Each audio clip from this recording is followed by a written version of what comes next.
Thank you. Man, y'all just, they hold me about my head all the time. All right, so we've been doing this purpose-driven life study. Right now, we're on day 4 of it. And day 4, the name of it is Made to Last Forever. So as we continue on this purpose-driven life, if you remember from the very first night that we started and we started talking about it, the question was, what am I here for? So I don't know if any of y'all have really thought about that anymore, but it's really a good question of what are we really here for. And what's really weird, I've been working on Sunday. I'm going to bring the message on Sunday, and what God's been giving me, and then going through this right here, a lot of it's going to coincide with each other. But I was trying to stay away from a lot of the stuff that I had for Sunday, but some of it just is in here a little bit, and it talks about, when Stacy was talking about the guy on the cross, that all he said was, remember me. That's all he did, and he ended up in heaven. But before I get started, I'll give you a little deal, because like I told you, whenever Brother Mark tells me, okay, you're up, you got to bring the message, you got to preach, whatever I have to do, I start praying, and I'm telling you, the Holy Spirit, God, Jesus, whoever, they just start giving it to me. And I get it hard, and it's hard to explain. But like last night, I'm sitting here watching TV about 6:30 or 7 o'clock, and I'm not even watching the TV. I don't know why I had it on. Everything's going through my mind and this, so I turned the TV off, and I just start writing. He's giving it to me. I'm writing it down. And it's kind of strange, but when I went to bed at 10 o'clock last night, I had 7 pages. From that 6:30 till 10. That's how much he was talking to me. And Charlene come in there and asked me, she said, what are you doing? I said, me and God's talking. We're good. I got stuff to do. So, and then after I did that last night, and then Charlene and I was working on this today, and I'm reading through it, and I'm thinking, man, this is a lot what he was giving me last night. But I'm going to do what this is for today on day 4. And then Sunday, I got a good one for you on Sunday. Or God has a good one. I'll say God has a good one. All right. So the last thing we talked about was the relationship that we are supposed to be working on daily with Jesus, not with each other. Not to say that it's not important that we have our friendships that we work on every day between us, but it's very important that we get our relationship with Jesus first. But I can promise you that the stronger that your relationship becomes with God, the better your relationships will come with your home and with your family or your kids. Because the closer you get there, the closer you're going to get with your children and stuff and your spouse. Just like he tells us in John 13, 34 through 35. A new commandment I give to you, a new commandment I give to you, that you love one another as I have loved you, that you also love one another. By this, all we know that you are my disciple, if you have love for one another.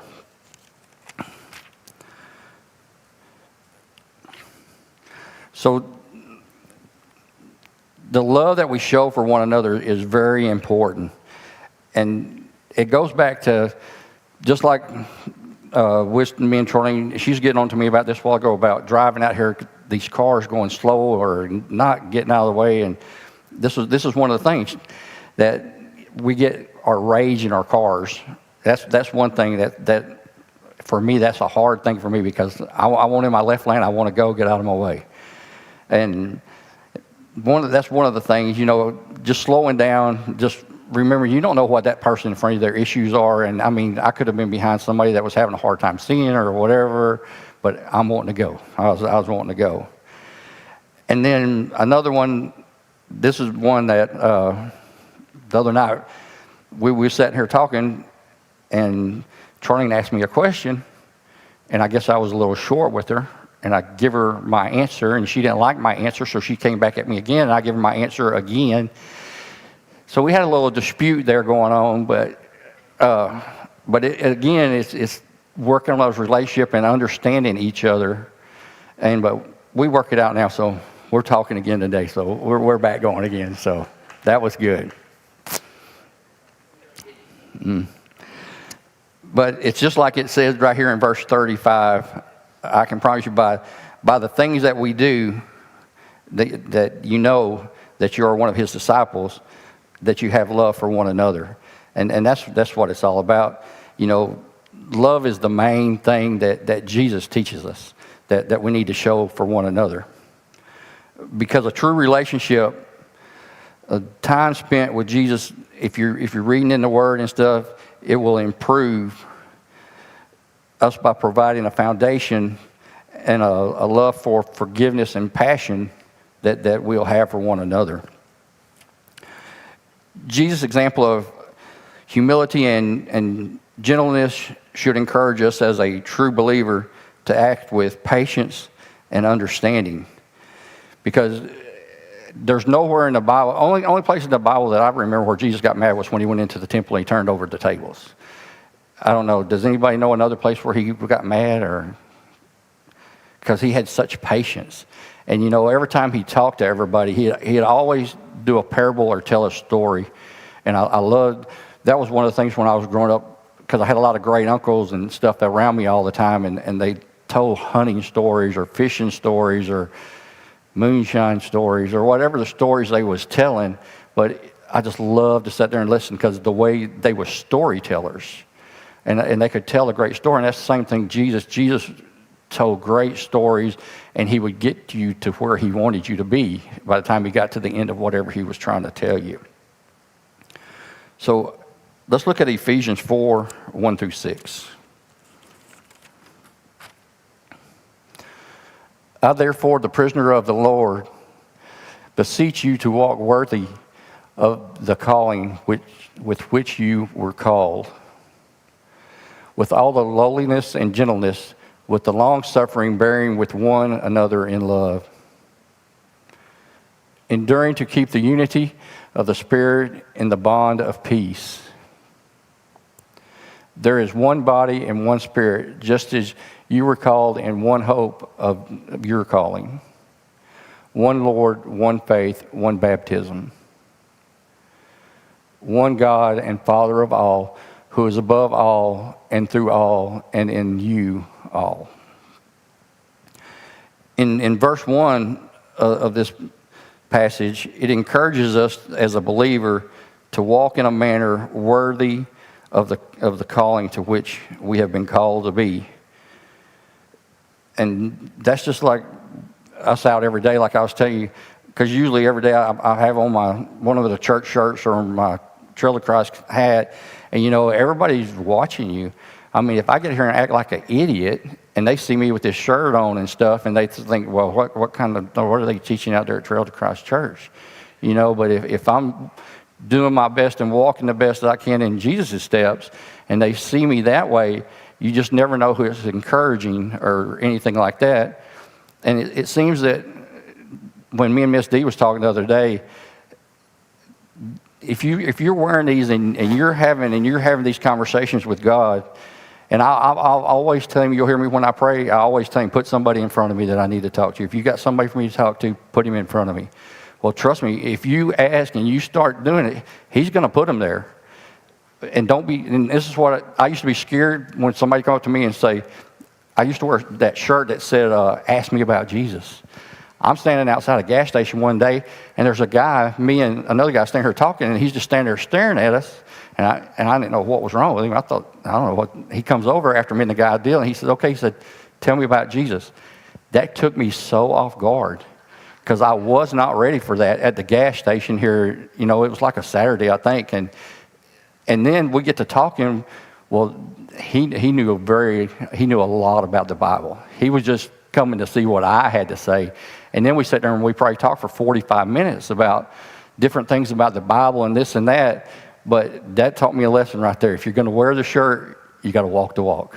So know what you're going to say when they come up to you to do that. So remember this, that when Paul was writing the scriptures while he was in prison, that just think, imagine this, that Paul didn't even know that what he was writing while he was in prison, that God would one day put into the Bible. I mean, so you just got to think, Paul's in prison writing this stuff down, and he don't know where it's going. And then when God takes it and puts it all together and it comes into the Bible, and here's a fact, I love these facts. As of the other day, whenever I was reading this, they say there's over 5 billion copies of the Bible that's been printed to date. So that's pretty massive right there. So this was a very important passage. I'm thinking because it goes towards what he also tells us in Corinthians, 1 Corinthians 13. And I just found this out when me and Charlene was talking about this. My granddaughter Carrington, this is her favorite verse. So I even learned something more about my granddaughter. And it says, "And now abide faith, hope, love, these three, but the greatest of these is love." So you can see again, they're talking about love in the Bible to one another. So what this verse tells us is that love, like Jesus did and he still does today, is more important than faith and hope.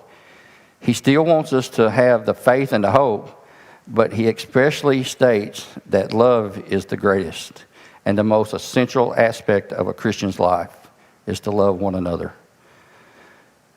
But if we look at the two verses before this, on verse 13, so 1 Corinthians 13, let's do 11 and 12. Yeah. "When I was a child, I spoke as a child. I understood as a child. I thought as a child. But when I became a man, I put away childish things. For now we see in a mirror dimly, but then face to face. Now I know in part, but then I shall know just as I also am known." So this right here, if you remember, when I was saved, I was 11 years old when I was saved. I told y'all the story. I was sitting about 3/4 way back, and the two preachers were standing up here at the front. It was during a revival at the church. I don't remember leaving there. All I remember when I got up here and looking up to that man, and he was talking to me about Jesus and being saved and all that. But it's that faith that we have as a child that we still need to keep as an adult, I think. So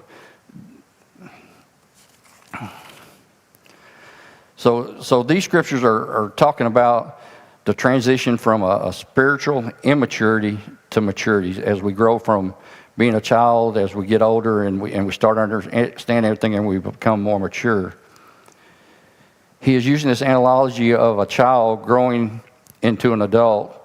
It describes to us that even though spiritual gifts like prophecy and knowledge are valuable, they are temporary, and that love will far outward both of these things in eternity. That even the most impressive spiritual gifts like faith and hope will be meaningless without a love in our daily walk and relationship with Jesus and our eternity in heaven. So that's something we got great to look forward to. And I'll give you a little bit what he gave me yesterday on this part right here. Because like I say, when I was reading through this, I was thinking back of what I was writing last night. And me and God, I'll just say we was talking. And one thing he really put on my heart last night was that everything we do here now, it don't mean nothing. The only thing it means is what we're doing for him, the love we're showing, and what we're helping other people. And, you know, one of the things that he showed me that, you know, we go to work every day trying to better ourselves and our jobs, trying to get more stuff and just better cars, better houses, and all that.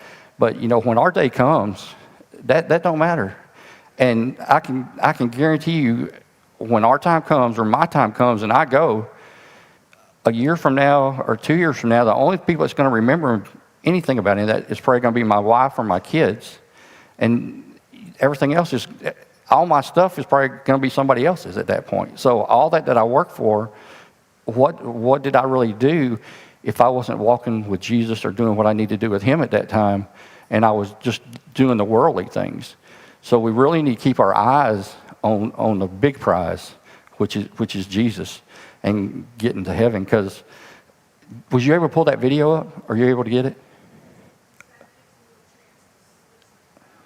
Okay, we'll get to that in a minute. So as I was looking through today, and Charlene found this video, I seen it a couple years ago, and it explains this so well. It's the guy that brings this up. But let me finish this before we get to the video. So this brings us back to the day 4 lesson of our study, which is made to the best, made to the last forever. We do all know that we're spending more time on the other side of life than on the side that we're going to. We're spending, our time here is very small compared to the time that we're about to go to. So that this life is just like a dress rehearsal for the true life in eternity that we're about to go to. And it goes off of our deeds, our discipleship, the things we do.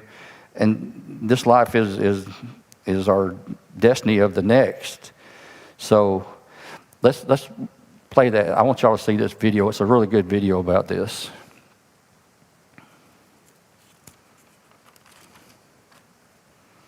His name's Francis Chan, and it's about a rope illustration. I don't know if y'all have seen it. Y'all might have seen it too, but it's a really good illustration.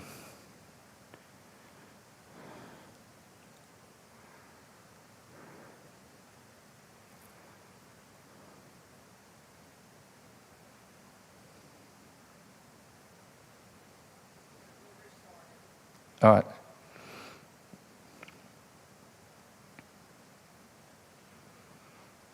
Now, do you see my actions? A lot of things Okay. the world's going to keep making you look at your past. And we've got to keep looking at the future. If you look at your past, you're going to get depressed. And you're going to get stuck in your past. You look to your future. You go, what is that moment going to be like? See, my actions, a lot of things I do is because I'm thinking about my future. And I'm thinking about that moment when I see Jesus, because I realize that everything I do is going to bring either reward or regret. It really is. I've got an extra $1,000. Okay, on that day, that future, when I see Jesus, what is going to bring reward and what's going to bring regret? I could buy a lot of fun things for myself with that $1,000, but on that day, Paul said, I'm just looking at that day, and on that day, maybe I just give it to the poor, because on that day, I'll be rewarded for it, versus, we've all bought things we regret, right? You go, oh, that was a waste of money, that's a waste of money, that's a waste of money. Think about what we're going to say at the end, when we stand before God. Are you going to regret the car you drove, regret the house you lived in, regret the clothes you wore, regret, just everything? What are you going to regret? What about your time and how you spent it? Are you going to go, oh, I'm so glad I watched 7,000 movies? Are you going to regret, wow, I wasted all of that time? Yeah, it's about the future. Paul's going, man, what am I to look forward to? I'm going to bring an illustration that, this is like the first illustration I did. It was 20 years ago, but I can't think of a better way to explain it. I actually didn't use a rope back then. I used remember computer paper? When it was all stuck together and it had the holes on the side that you had to peel off. Remember that? I remember getting a roll. Some of you guys have no idea what I'm talking about, which is crazy to me. But, because that was the best, And it never worked right because of the rolling things. But I remember being a youth pastor, and I put that computer paper all the way around the room. And, but I'm going to use the rope now because I can't find that computer paper. Imagine this rope. Okay, pretend this rope just goes on forever. Okay? Just imagination. And it goes around the world. But let's just imagine this thing goes on forever. Now imagine that this rope is a timeline of your existence. It just exists forever. You see this red part? This would represent your time on earth. You've got a few short years here on earth, and then you've got all of eternity somewhere else. This is your existence. And what blows me away is some of you, all you think about is this red part. It's all you think about. You're consumed with this. You go, oh man, I can't wait till here. You know, I'm going to work hard. I'm going to save so I can really enjoy this part right here. You're consumed with that. You're thinking, oh man, am I going to travel? Am I going to eat well? Am I going to do this during this part? I'm like, are you kidding me? What about this? What about this? What about all this stuff? It's crazy to me because the Bible teaches that what I do during this little red part determines how I'm going to exist for millions and millions and millions of years forever. And so why would I spend this little red part trying to make myself as comfortable as possible, enjoying myself as much as I can? Paul says, look, I'm going to live my life for this mission. I'm going to spend my life, invest my life for this moment when I cross that finish line. See, I'm going to forget about all this stuff I could enjoy. I'm not going to look around. I'm going to be like a runner just looking at that moment when I face God, because when I face Him, then I don't get this chance over again. We get one chance at this life on earth. And it can end at any second for any of us. We've got one chance at this, and then comes eternity. And I'm not going to be fooled. I'm not going to spend my life down here. See, people look at some of my decisions and go, oh, you're so stupid because that's going to really affect this. I go, no, you're stupid because it's going to affect all of this. Man, I'm serious. I look at the way people live and I go, wow, that is so crazy. You are so crazy. You're gonna do that right now. Just enjoy it right now. Not even knowing if you have tomorrow, and you think that's smart and that I'm dumb. It doesn't make any sense. Paul goes, I'm not going to look around at all this stuff. And it's tempting. It's tempting to all of us. That's what I'm saying. Down here, it's crazy because everyone lives that way. Everyone lives for the red part. No one's thinking about the millions of years afterwards. It's just this crazy deception that we can't get out of our minds. And Paul goes, I'm not doing that.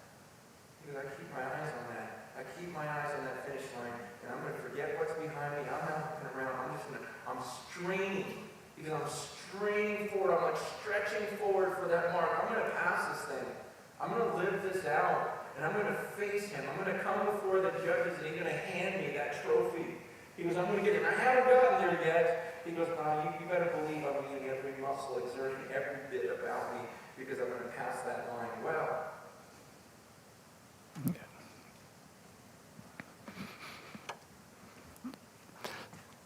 So that was really good because I'll tell you this is how I know Jesus lives today.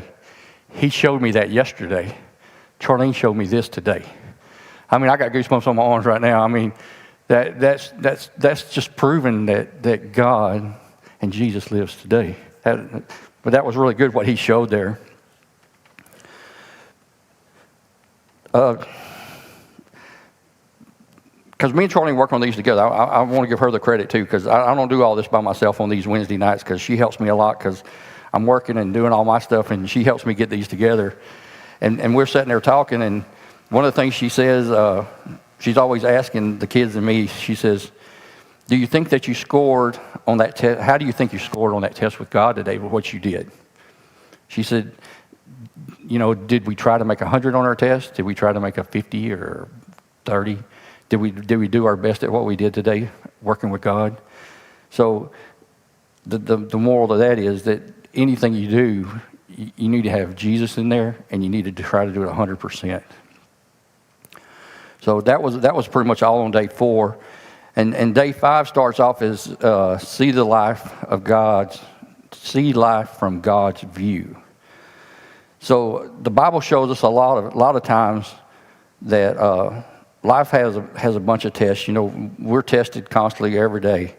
What we are faced with are trials and our temptations that reveal our faith, our character. These tests are what refines us and strengthens us as believers. They're made to help us and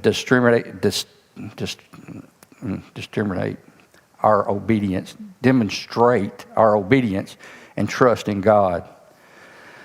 The Bible warns against us testing God or urging us as believers to trust His promises rather than demanding proof, which is what we choose to lean forward to, because a lot of the times we're always thinking that we are smarter than God.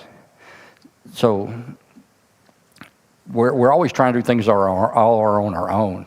And that's what we all think, that we can do everything by ourselves, that we don't need God's help. But if you'll put God in the equation and pray and ask everything that you're doing and get Him in there with you, everything's a lot easier if you have Him in there with you. Matthew 4:10. Did I give you that one?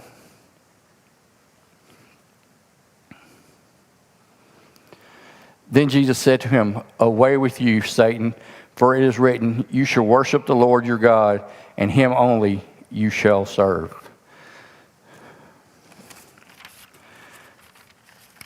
So Jesus is pretty much telling you that he set it up, and even at the end, Satan, he's going to bow down. So it's going to be done for him when we come to the end here. And then it goes into the trust in God, which means placing your faith and your confidence in God, believing that God is reliable, good, and has a plan for your life, even when you don't understand it. Because a lot of times we'll pray and we'll ask for things and it's not happening to you, and we got to understand that God's time is not our time. And when He knows that you need it, He's going to give it to you. If He don't think you need it, He probably ain't going to let you have it. So you got to understand that everything He does is for a purpose, and He gives you what you need, and then He's going to put you where you need to be. And it's all about surrendering your worries, your fears to God, and the knowledge that it's God's power and wisdom, and choosing to live according to God's will. Because if you're out here in the world every day doing your own thing, doing your sinning, doing whatever you do, and you know that it's not God's will, and you know in your heart that that's a sin, you're doing wrong, and you shouldn't be doing it, God's not going to be there. He's writing it down, but He ain't going to help you. If you're not living for Him and doing for Him, and you're trying to do whatever you're doing, but God, He'll let you go on your own path. So you got to trust that God's will and have Him in your life. You got to trust in God completely. Focus on your relationship with God through prayer, studying His Word, and recognizing His faithfulness. Surrender your worries and your anxiety and choose to believe in His goodness and guidance. Finally, practice gratitude and find strength community, which means sharing your struggles, confide in fellow believers, and seeking encouragement, meeting from them. Pray for and with others, support and lift up those around you, and allow them to do the same for you. So this being the strength in the community, that's just like if Bill's having a problem, or Joe's having a problem, or whoever's having a problem, and they come to you, we need to encourage each other and help each other out. And if you hear something about somebody else out here in the church or something, don't spread those rumors, because you're just bringing it down and you're just causing animosity within the church. When instead, if you know something's wrong with somebody, go to that person. Don't tell 10 other people before you go to that person about these people's problems. Go to them and try to resolve the issue or help them, because that's what God's telling us here. He wants us to go and help. He just don't want us to just bring each other down. And I didn't give you these, but I'm going to run through these other ones. In Psalms 37, 3 through 5, it says, "Trust in the Lord and do good. Dwell in the land and befriend faithfulness. Delight yourself in the Lord, and he will give you the desires of your heart. Commit your way to the Lord, trust in him, and he will act. So what verse 3 is saying here, it's emphasizing the importance of the faith and righteousness living as a foundation for a blessed life. Verse 4 there that says, delight yourself in the Lord, and he will give you desires of your heart. This highlights the joy and fulfillment that comes from a close relationship with God and the promise that he will grant righteous desires to you. And then on number 5, it says, commit your way to the Lord, trust in him, and he will act. So this calls for complete reliance on God, surrendering all concerns and plans to him with the assurance that he will guide you and provide for you. And the only way coming here on Wednesdays and coming here on Sundays is not going to get you closer to God. It's going to get you there a little, but it's not going to get you all the way.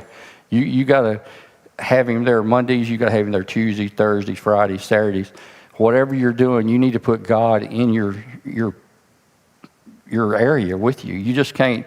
When Donald said here a while back, he said, when you come to church, do you let Jesus out of your trunk? You know, and then when you leave church, you put him back in the trunk. I mean, you just have him here at church, and then you don't use him the rest of the week, or you're having trouble in town, you let him out of the trunk and let him help you, and then you put him back in the trunk. You know, you can't do that. You got to have him with you all the time. And that was a good one. I like that one. So the promise given here is that if we delight in the Lord, God will give us the desires of your heart if he thinks you need them. That's the main thing you need to remember, because some of our desires are not in God's desires. So to sum up what I'm saying tonight, each of us has a great need for what God is and what he only can give us.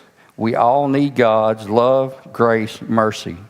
We also need God's knowledge, wisdom, and direction, and the only way we can get that is if we're praying and we're having our time with God. If we just doing our own thing, it just ain't going to happen. So that's about all I have for y'all tonight. So just having our relationship with God, you got to have your quiet time. I mean, I don't know how y'all do it, or your prayers at night or in the mornings, or mine is usually in the morning in my truck wherever I'm going. We have our talk and pray and do all that stuff there. And, and the more you talk and the more you pray, you're going to feel him closer to you, and he'll start speaking to you. I'm telling you, he'll do it just like I'm telling you what he gave me last night. And then when I sat there and sing this at Charlie, and I said, this is exactly what I got wrote down, and I got it wrote down from last night. And it kind of, I don't know if it scares me or what it does, but it makes me be more obedient, and it makes me look at the things I do more, because I know he's there. And I'm not going to get into my Sunday lesson, because a lot of this is in my Sunday message. So, but anybody got any questions or any comments or anything? Yes, sir. Mm-hmm.